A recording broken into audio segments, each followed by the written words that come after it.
আপনারা যদি আমার উপরে বিশ্বাস রাখেন, আমার উপরে ভরসা রাখেন, তাহলে নিশ্চিত করেন যে দেশে কোনো জায়গায় কারো উপরে হামলা হবে না। এটা আমাদের প্রথম দায়িত্ব। এটা যদি আমি করতে না পারি, এটা আমার কথা যদি না শোনেন আপনারা, তাহলে আমার প্রয়োজন এখানে নাই। আমাকে বিদায় দেন, আমি আমার কাজে থাকি, সেখানে আমি ব্যস্ত থাকি। যদি আমাকে প্রয়োজন মনে করেন, তাহলে আমাকে প্রয়োজন মনে করলে আপনাদেরকে দেখাতে হবে যে আমার কথা আপনারা শোনেন।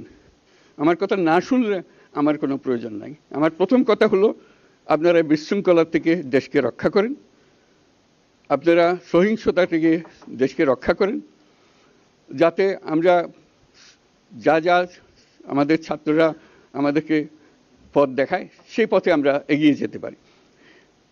এটা একটা খুব সুন্দর দেশ হতে পারে, বাংলাদেশ একটা খুব সুন্দর দেশের সম্ভাবনাময় দেশ।